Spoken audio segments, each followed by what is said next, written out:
Hey, hey! Hold it right there. Yeah, you suspicious guy. Don't move. Aha! You're Mario. I knew it. You can't go past here, Mr. Big Shot. It's a direct order from the Goomba King. That's right. Sounds like, Team Rocket from Pokemon. Meowth. That's right. Let's get him, Blue Goomba. Oh yeah, let's do it, my red brother. See, this is basically communism. You got the blue because they're cold, and then the red for, the Communist Socialist Party. Now, I believe Blue Goomba actually is the one who has 6 health, while Red Goomba has 7. So really, I should have killed Blue Goomba, but I did not. Ooh, got that one. Let's do it. Let's kill Blue Goomba right now. Say goodbye to your brother. Okay, he's dead. No experience. That's another thing that I keep forgetting, but there's no experience in this mod.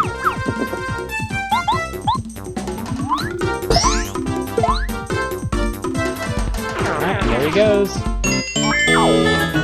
Back to the death pit where you belong.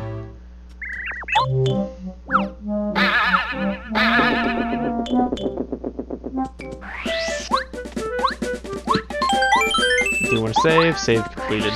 Another game I've been thinking about playing recently is Bug Fables.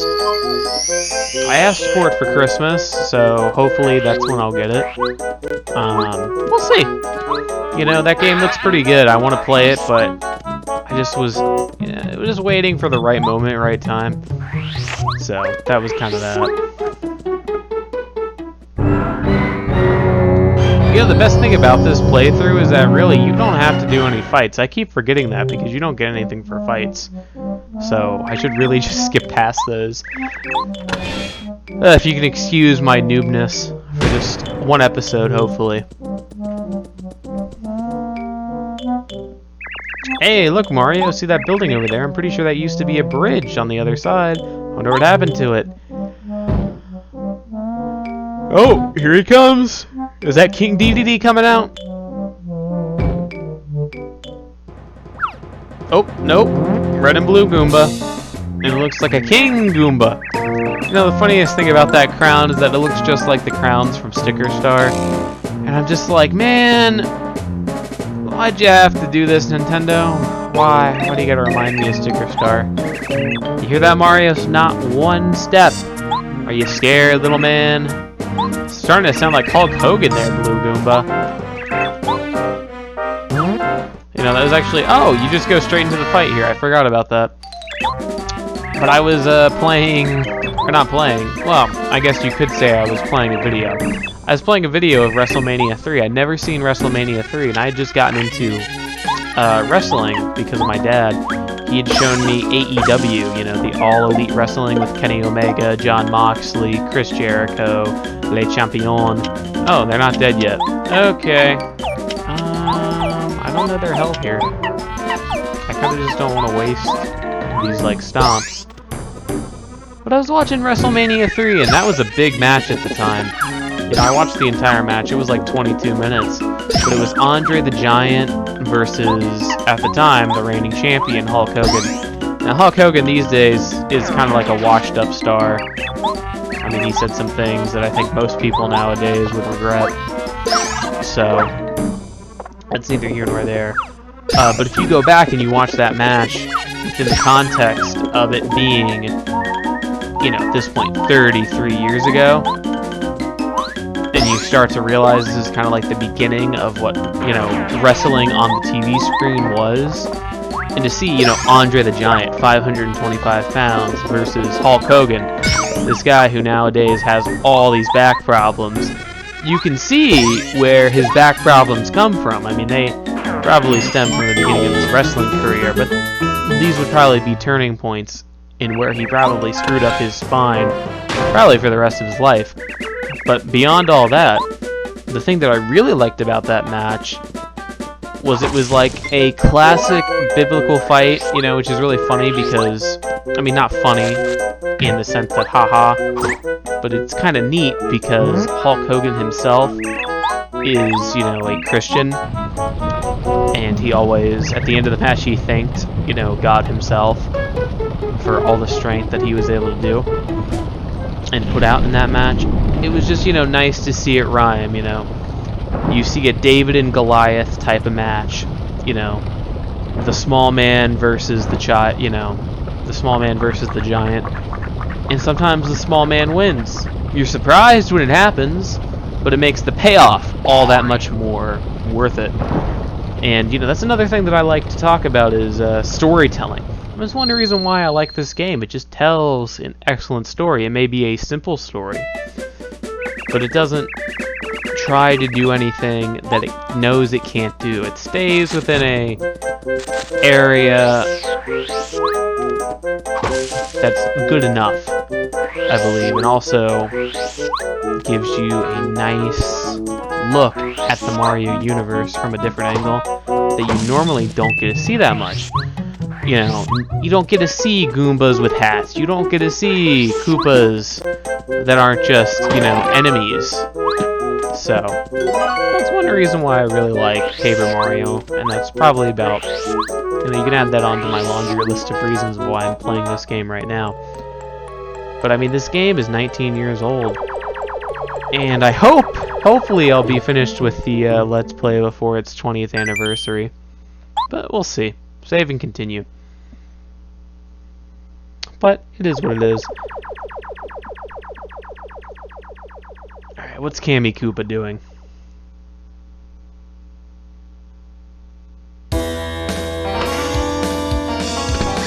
Mighty King Bowser, I've been looking for you.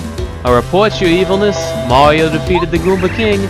He's heading for Toad Town now. What? Unbelievable! What was Goomba King thinking? I used a Star Red to make him a king because he begged me, and Mario whips him so easily. What a wimp. Well, you know, once a Goomba, still a Goomba. You know, I could just be told that I'm the king of the United States of America, and there's going to be part of me that says, wait, how do you become the king of the United States of America? And there's going to be another part of me. And if I'm told that this guy can grant wishes, I'm going to believe it to some extent, but there's always going to be that part of you that doesn't believe that. That doesn't believe that's the truth. And that's usually that kernel of darkness that stays within you is what fuels your actions. And you could say that was the reason why the Goomba King failed. The Goomba King thought he was all-powerful, and that's why he thought he could defeat Mario. When he simply could have stayed within his palace, and he would have been perfectly fine.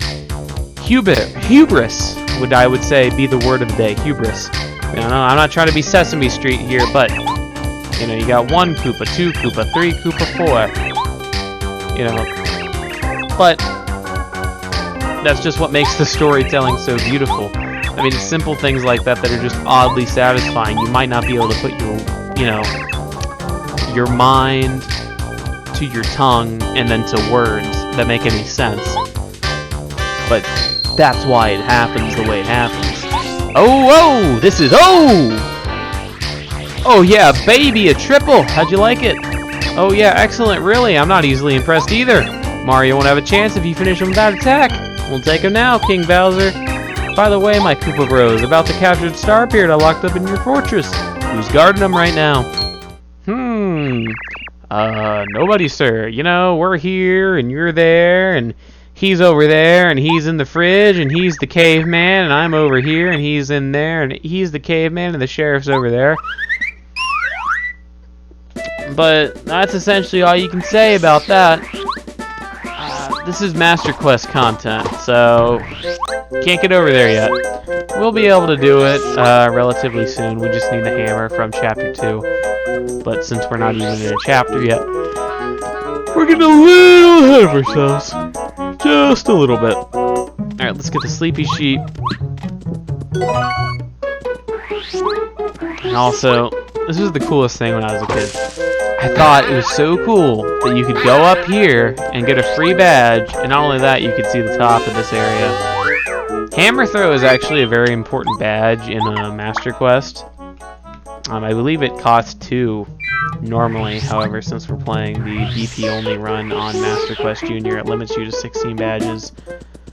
So, that's that. Mario, I'm so glad you're okay. The town is in an uproar. The princess kidnapped. The very castle uprooted. It's Bedlam. That's another word, bedlam. It's chaos, you know, it's just another word for chaos, craziness. You know what, let's go in here, let's talk to the family. I always thought this was like a cool little house. The earthquake when the castle flew away was terrifying. Everything was shaking, it was just so horrifying, I'd like to forget it ever happened. Yeah, me too.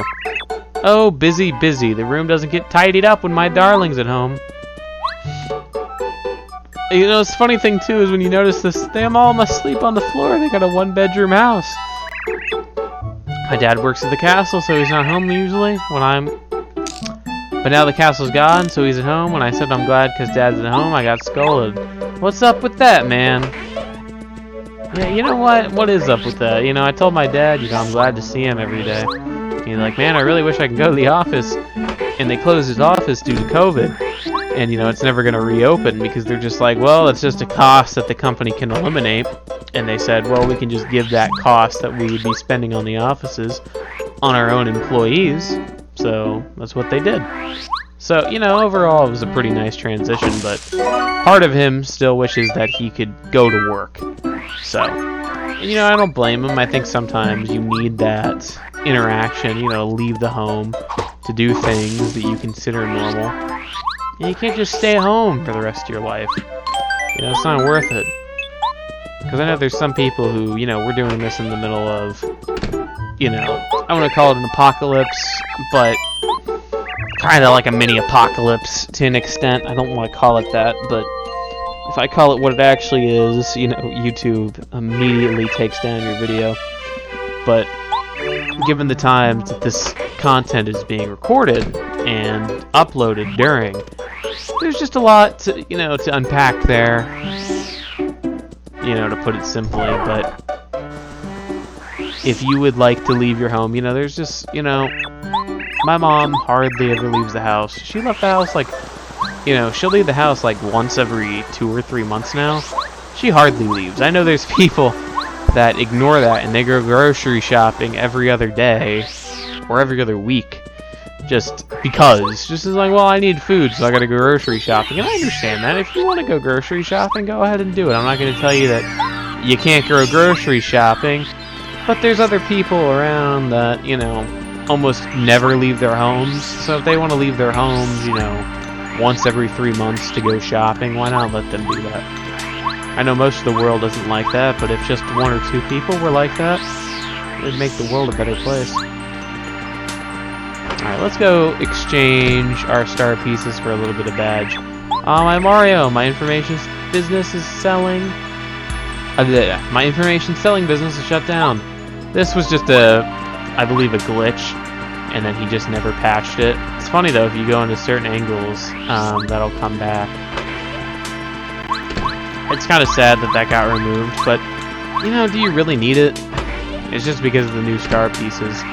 Although I wish how he did it, you know, I know a little bit about programming and how it works. I don't know if Emperor Fans would be able to do this, but since he added new star pieces, I'm just curious about like why this is missing, because it doesn't really make sense to me why all this would be missing. I just think it would be a lot of work, and I can understand why I didn't want to do it because I am a coder. So, but I'm surprised it doesn't work for the ones that are already in the game. But that's just me. I don't know why. Maybe you can give me an answer if he knows. The famous Don Lowe, Shooting Star Summit. I collect star pieces. I have the biggest collection. Mister, do you have any star pieces? If you do, I'll swap some cool badges for him. How about them? Let's swap. Which badges would you like to swap for? Alright, there's not really any badges I want to buy.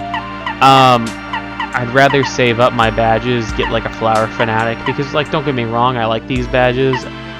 Chill Out, Pay Off, you know, Berserker's kind of cool. I'd rather get these really good badges, like even Happy Flower, Happy Heart are pretty good. Crazy Heart's pretty good. Like, I would rather get Crazy Heart and Flower Fanatic because Crazy Heart has the chance of restoring 3 HP per turn, while Happy Heart has the chance of restoring 1. So you spend 20 star pieces on something that does an output of 3, while you spend 10 for 1. So you're doing 1 for 1 there, while you have a 1.5 output for the same badge. So Especially when all badges require 1 badge point in this game, you're probably not going to want to equip multiple happy hearts. You know, if you are going to equip a happy heart, you're going to do crazy heart that has the same feature if you have a limited number of badge slots. So definitely couldn't make it across. This is a boss rematch area. This I will be covering near the end of the game. Hopefully we're able to do it. If every boss will at least have 1 attempt, to put it that, you know, to nip that in the butt. I'm not gonna guarantee that I can beat those bosses with a BP only mode. I'm sure I could if I tried hard enough, but if I only do 1 attempt of each boss, I will consider it at the very least, attempted. And that's all I'm looking for, is an attempt. I'm not looking for completion. So those are just kind of the rules on that right now. If I can beat them, great, you know. If I get to like 1 through 7 and I do them all and I'm perfect, and then I do, you know, Chapter 8's boss and it doesn't let me, I'm not able to do it, oh, it's okay. It is what it is. I'm not going to lose sleep over that. Alright, let's make our way to the top of Shooting Star Summit. I think there's also, if you go around this way, there may be a star piece. I don't think so. I just made my way around doing a full 360 degrees. Alright, let's talk to Eldstar. Welcome, Mario. We've been waiting for you. Well, thanks. We're the 7 Star Spirits. Our job is to grant the wishes of the good people from our home in Star Haven, a place high beyond the sky. We're going to tell you something incredibly important. Please, listen carefully. The other day, Bowser and his followers invaded our peaceful Star Haven. They stole our prized treasure, the Star Rod, which we've cared for since the beginning of time. The Star Rod is powerful beyond belief. It can grant any wish. For as long as we can remember, Bowser has been making wishes like this, for instance. I'd like to trounce Mario, or I want Princess Peach to like me. Of course, stars ignore such selfish wishes. As a result, his wishes are never granted. Bowser, that fiend! When he found out that we were ignoring his wishes, he stole the Star Rod so we could grant his own wishes. He seems content right now, mainly because he defeated you and captured the princess. Soon enough, though, I fear he will wish for more, and then terrible things will happen. It is the responsibility of the 7 Star Spirits to keep the Rod safe and use it properly. We must get the Star Rod back from Bowser and return it to its rightful place. In order to do this, Mario, we need your help. Sadly, right now, you are not strong enough to challenge Bowser. You know, we're going to be at the same level of toughness whether we beat the game and do all the bosses or we don't, because we're already max level. So, I'm just putting that out there. We don't have all the Star Spirits, though. And we also don't have all the badges. But I'm gonna say that's about enough, and we need your help.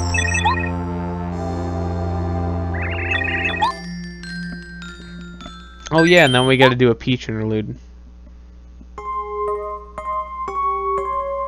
You know, the funny thing about this is that you do have 8 of these. I kind of forgot that because you do one before every chapter.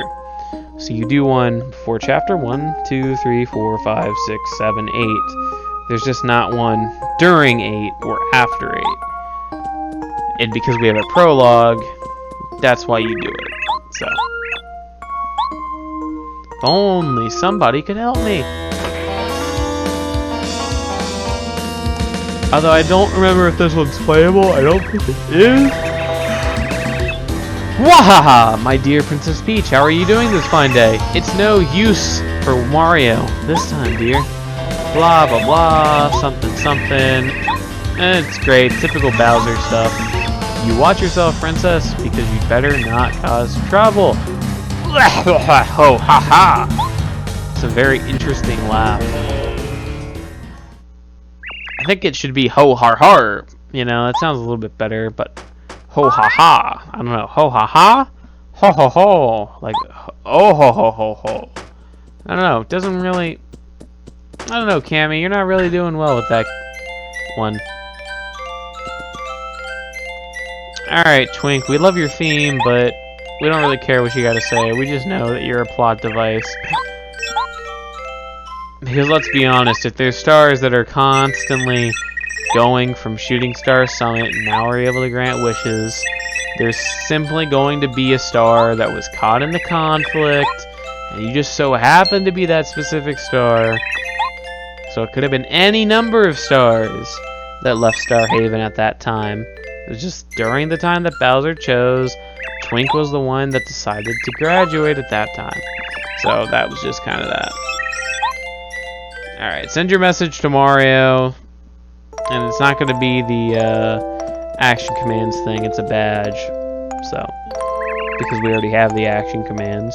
It's really funny how this game, you compare it to Paper Mario. You know, you go Paper Mario to TTYD, logical upgrade. You go TTYD to Paper Mario, it's a downgrade, but you're kind of surprised on what things were considered done to be upgrades in the next game. So, action commands being included is one of them, the hammer being included is another. But they basically are just like, you can just have the default straight out of the gate, which kind of makes sense. I think this game was a little silly. Speedy Spin. Problem is, I think this is supposed to be 0. I hope it's 0 because I don't want to have to give up, you know, a BP slot just for that. I think that's silly. You know, but it is what it is. Alright, here you go, mister. One thing I will say about this fight is he has a very fast attack. Kamek does. And it kind of was scaring me a little bit. The best thing about this fight, though, is that it doesn't say Magic Koopa, it says Kamek. So it's like the real Kamek. You know, in this game they have, you know, Kamek, Kami, and Magic Koopas. I really wish Kamek was used a little bit more, but they just don't. Oh, I messed that one up. Alright, hopefully this takes him out. Alright, he's dead. Remember, all you gotta do in this game is you just have to make sure you end the fight. That was one reason why I didn't like Master Quest itself, because it kind of felt like every fight was like a boss fight in the level of complexity, and it would just drain your resources, whether your resources be hit points, flower points, or items. And it would just make it harder and harder for you to progress. Even if you were doing everything correctly, you just went through stuff so quickly. And then eventually, if you actually fought the enemies... See, I'm the type of guy that if I see an enemy, I fight it. So Master Quest in that regard was not very good for me. At least in this one, it doesn't matter if you fight the enemies, because you can just run away from them. It's not like you're gaining, you know, experience. Because there are some fights that you'll do in Master Quest where you just need to get rid of that enemy because it's just in an annoying placement in, like, the room. So that's kind of just that. But if I had to pick one that's probably worse, it would definitely be regular Master Quest. And then I can't even say Master Quest Jr. is even that bad, but I'll put it on the list because I was like, let's go from the one I hate the most versus the one I hate the least. So that's just my opinion. I don't even hate Master Quest itself. Like, the new additional content's great. The boss fights I just don't like. Or not even the boss fights. I mean, I call them boss fights, but they're not actually boss fights. The real problem is not the actual real boss fights. Those are actually kind of fun because it takes you a while to do it. And you also have to remember, you have to guard, like, every single thing in some of those fights. I remember doing the Chapter 2 boss fight in Master Quest, and that thing was kind of hard. You had to make sure that you timed you timed all your action commands. If you didn't time them correctly, it was basically over for you. Oh, hey, Merlo.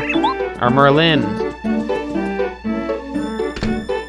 Alright, let's go have a conversation about the red Hoopa Troopas. Where's it gonna be me? Begin! My name is Donlon. My profession isn't important. I was discussing some delicate matters with my associates the other day. What I discovered is very important and concerns you. Before I tell you about it, there's other things of which I must speak. The funniest thing about this is that they're like, then the Goomba the rat was getting shot up. It was amazing. Because in this thing, they make him a Mafia member. They're all members of the Mafia, and they all died. And then everybody died. Hey, were you listening to me? pretty funny, actually. He's just like, let's just do this. I can get you some good information. Should you want it for a small price right now, you must do this and go to the Koopa Bros Fortress. Alright, let's talk to this guy. Alright, let's get to the bottom of this. You know, the funny thing about that is that only allows you to do that if you've already talked to the Koopa Troopas. I mean, sorry, not the Koopa Troopas, the Toads, but they are Koopa Troopas. Told you can't get past. You aren't codes, are you? We don't know what you're talking about. Yeah, what gives? Ask anybody. We're just cute, ordinary toads hanging out. Reveal your true selves, Mr. Mafia Man. Bang, bang, bang, bang. At least you get to hear this cool Teenage Mutant Ninja Turtles music again. Just as I thought, the Koopa Bros. We were perfectly disguised. Shucks! Black, yellow, green! We retreat for now. Alright, you should find out their fortress, the Koopa Bros Fortress. Oh, Mario, there's one more thing that I haven't told you. You'll need help from a blue-shelled Koopa. You must go there. One of his associates, aka one of his gang members, more like it. Alright, that's about all the time we've got for Master Quest Part 2. Join us next time for Chapter 1, Storming Koopa Bros Fortress. Bye-bye.